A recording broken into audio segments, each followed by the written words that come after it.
What if I told you that Friedrich Nietzsche, one of philosophy's most controversial thinkers, believed that most people die having never truly lived at all? That right now, as you watch this video, you might already be spiritually dead, walking through life as what he called the living dead, breathing, eating, working, but never actually experiencing the raw, authentic existence that makes life worth living. Nietzsche had a brutal message for humanity, especially for those facing their mortality. And some die too late, and some die too early. The doctrine sounds strange: die at the right time. But what did he mean by this? How can someone die at the right time? And why did Nietzsche believe most people miss this entirely? The answer will shake you to your core, because it's not about when you die. It's about whether you ever truly lived in the first place. Nietzsche saw modern civilization as a factory for producing what he called the last man: comfortable, safe, mediocre people who live their entire lives according to other people's rules, other people's values, other people's definitions of success and happiness. These people, Nietzsche argued, are already dead. They're biological machines going through the motions of existence without ever touching the fire of authentic life. They work jobs they hate, to buy things they don't need, to impress people they don't respect. They follow moral codes they never questioned, pursue goals they never chose, and die having never met their true selves. This isn't just philosophical poetry. Modern psychology has confirmed Nietzsche's insights in devastating detail. Dr.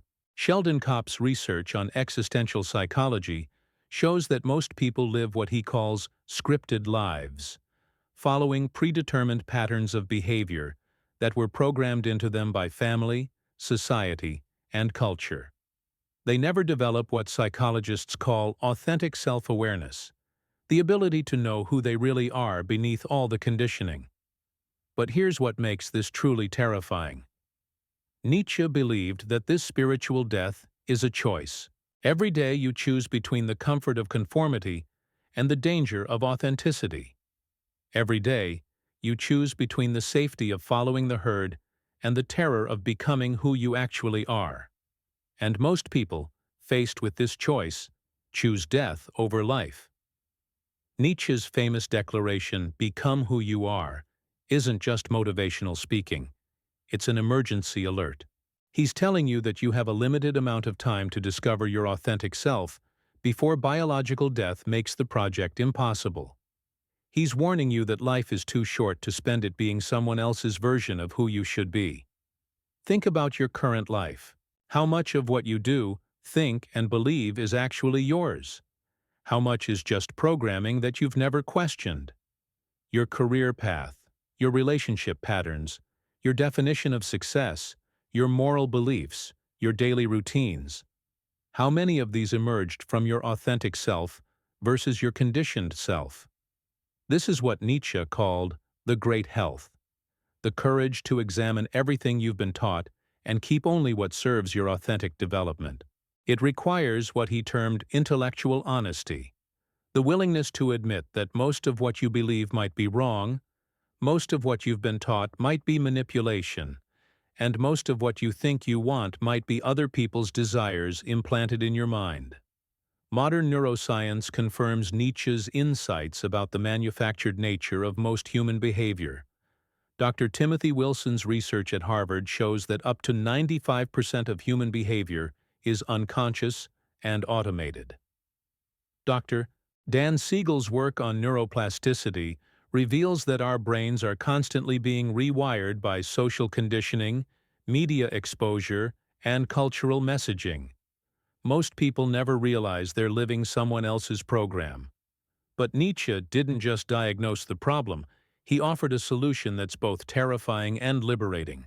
He called it self-overcoming, the process of consciously creating yourself according to your own values, your own vision, your own definition of what constitutes a meaningful life. This isn't self-improvement, it's self-creation. The process begins with what Nietzsche called the great questioning, systematically examining every belief, value, and assumption that guides your life. Why do you work the job you work? Why do you maintain the relationships you maintain? Why do you pursue the goals you pursue? If the answers reveal that you're living according to other people's expectations rather than your own authentic desires, then you're already dead.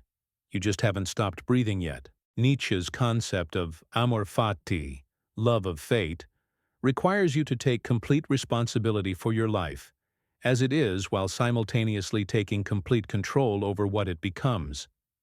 You can't blame your parents, your society, your circumstances, or your genetics for the person you've become. But you can take absolute ownership over the person you're becoming. This is where most people fail Nietzsche's test. They want to blame external circumstances for their inauthentic lives, instead of acknowledging that they chose safety over truth, comfort over growth, social approval over self-respect. They want to be victims of their conditioning instead of architects of their transformation. The greatest tragedy, according to Nietzsche, isn't suffering, failure, or even death itself. It's dying with what he called the spirit of revenge, the bitter realization that you wasted your one chance at authentic existence by living as everyone else expected you to live. He wrote, "Morality is the herd instinct in the individual, meaning that most moral codes aren't about goodness. They're about control." Think about this carefully. How many of your deepest regrets stem from times when you followed the rules instead of following your authentic impulses? How many opportunities did you miss because you were more concerned with being good than being real? How many relationships, career moves, creative projects, and life adventures did you abandon because they didn't fit society's template for appropriate behavior? Nietzsche saw this pattern everywhere. People sacrificing their authentic desires on the altar of social acceptance, then dying bitter and resentful because they never experienced the life they actually wanted. He called this slave morality, a value system designed to keep people obedient, predictable, and controllable rather than free, creative, and authentic. But here's what makes Nietzsche's philosophy dangerous. He argued that most of what we call morality is actually just cowardice disguised as virtue. If this video is making sense to you, remember to subscribe to the channel. It helps us get better with every video. The person who never pursues their dreams because it might hurt someone's feelings. The person who stays in relationships that drain their soul because leaving would be selfish. The person who works a soul-crushing job because quitting would be irresponsible. Modern research on regret confirms Nietzsche's insights. Dr. Thomas Gilovich's studies at Cornell University show that people's greatest regrets aren't about things they did. They're about things they didn't do. The missed opportunities, the unexpressed creativity, the unlived lives. Dr. Bronnie Ware's research with dying patients reveals that the most common deathbed regret is, "I wish I'd had the courage to live a life true to myself, not the life others expected of me." This is what Nietzsche meant when he said, "What does not kill me makes me stronger." He wasn't talking about enduring suffering passively.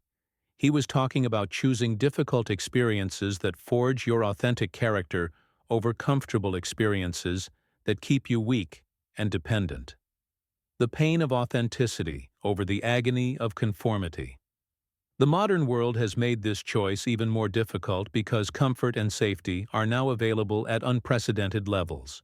You can live your entire life in climate-controlled environments, consuming pre-packaged entertainment, following predictable routines, avoiding any experience that might challenge your assumptions or force you to grow. Nietzsche would have seen this as the ultimate spiritual death, a life so comfortable that it never becomes truly alive. But Nietzsche's most radical teaching was his concept of eternal recurrence, the idea that you should live as if you'll have to repeat your exact life infinite times. This wasn't just a philosophical thought experiment. It was a practical test of authenticity. Would you choose to live your current life again and again for eternity? If the answer is no, then you're living wrong. This principle transforms every choice into a matter of ultimate significance. Every compromise you make with your authenticity, every time you choose security over growth, every decision to follow the crowd instead of your inner compass, you're choosing to repeat these patterns forever. The person who can embrace eternal recurrence is the person who has learned to live without regret. Nietzsche understood that this level of authenticity requires what he called the will to power, not power over others, but power over yourself. The strength to create your own values, instead of adopting society's values. The courage to define your own success instead of pursuing conventional achievements. The discipline to become who you are instead of who you're supposed to be. This self-creation isn't narcissistic self-indulgence. It's the hardest work a human being can undertake. It requires constant vigilance against the gravitational pull of conformity, constant resistance to the comfort of following pre-established paths, constant commitment to growth even when growth is painful and uncertain.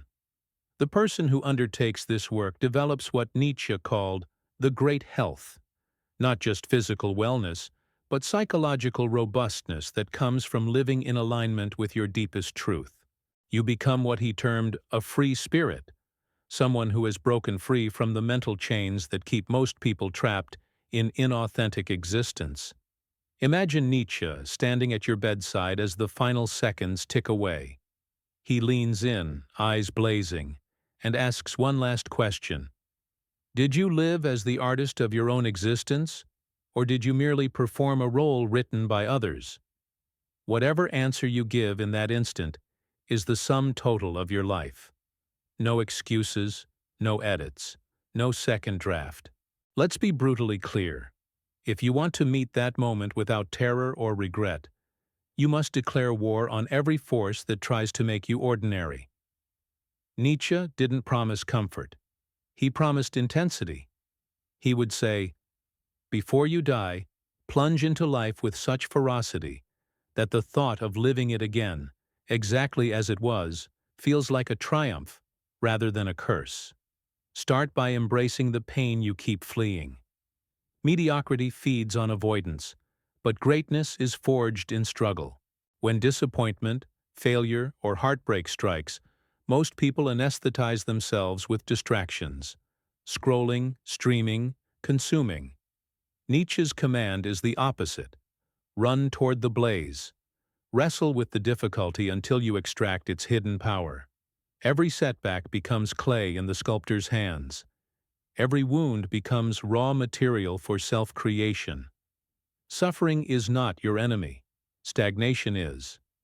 Next, sabotage your obedience reflex. Society trains you to ask permission for everything. To dress, speak, love, even think within approved boundaries. Nietzsche brands that impulse the morality of the herd, a subtle poison that drains vitality. Replace it with ruthless self-honesty. Each time you feel the urge to justify your desire, pause and ask, am I requesting authorization to be myself? If the answer is yes, act without apology. Authority over your one life cannot be outsourced. Now confront the eternal return. Tonight, before sleep, replay the day hour by hour. Would you willingly relive every conversation, every hesitation, every compromise on loop forever? If the prospect nauseates you, that is your alarm clock. Tomorrow must be sculpted differently. Use the thought experiment like a forge. Refine your choices until the notion of infinite repetition feels exhilarating. This daily audit transforms vague aspirations into immediate imperatives. Call the person you keep postponing. Start the project gathering dust. Say the truth you've been swallowing for years. Cultivate what Nietzsche calls dancing stars. These are bursts of creative energy that erupt only when you risk chaos. Sign up for the class you fear you'll fail. Travel where the language scares you. Publish the poem that reveals too much. The goal is not external success, but inner incandescence. The feeling of being unmistakably alive. A calendar devoid of dancing star moments is a calendar edging toward spiritual coma. Also, assassinate resentment before it metastasizes. Resentment is the toxic residue of denied strength. You envy the daring of others because you abandoned your own. Nietzsche warns that if you let that bitterness grow, it will invert your values. You'll begin calling your cowardice virtue and another's vitality vice. The antidote is immediate creation. Channel the energy of envy into building something only you can bring into the world. Every act of genuine creation decapitates resentment at its root. Guard your circle with the ferocity of a lioness. Surround yourself with what Nietzsche termed friends of the highest elevation, people who provoke your ascent rather than comfort your complacency. A true friend, in his view, isn't a shoulder to cry on, but a mirror that exposes your potential. If your conversations rarely ignite risk or ambition, you're dining with undertakers preparing your social funeral. Change the guest list. Equally vital is learning to say a thunderous yes to yourself. Nietzsche's philosophy is not a grim drill sergeant yelling no at the world. It is an exuberant affirmation of life's full spectrum. Desire what you desire without shame. Celebrate strength, aesthetic beauty, physical vigor, intellectual daring. Where others see sin or vanity, Nietzsche sees budding excellence. To repress your enthusiasm is to dim the universe. Yet affirmation alone is insufficient. It must culminate in a death that crowns your narrative rather than eclipses it. Nietzsche's admonition, die at the right time, means exit like a sunset, blazing, complete, leaving the sky colored by your presence. Practically, this means habitually closing chapters before they rot. End stale relationships with dignity. Leave jobs that shrink you. Finish creative works while the passion is still volcanic. A meaningful death is the final brushstroke on a finished canvas, not the collapse of a half-built scaffold. What then should you fear? Not poverty, not ridicule, not even extinction. Fear the lukewarm afternoons where you coast on autopilot. Fear the polite conversations that smother your real voice. Fear reaching the threshold of eternity only to realize your life was a rehearsal that never became a performance. Nietzsche's ghost would whisper, "Better a brief blaze of authenticity than a century of synthetic light." As we close, remember that Nietzsche's philosophy is an invitation, not a decree. He hands you the sculptor's chisel and says, "Prove that you were more than clay." Each morning asks the same relentless question. Will you step onto the tightrope stretched over the abyss of possibility, or will you watch from the safety of the crowd until your ticket expires? Let the answer thunder through your actions. Live so vividly that, on your final breath, you can roar back at Nietzsche. Yes, I became who I am.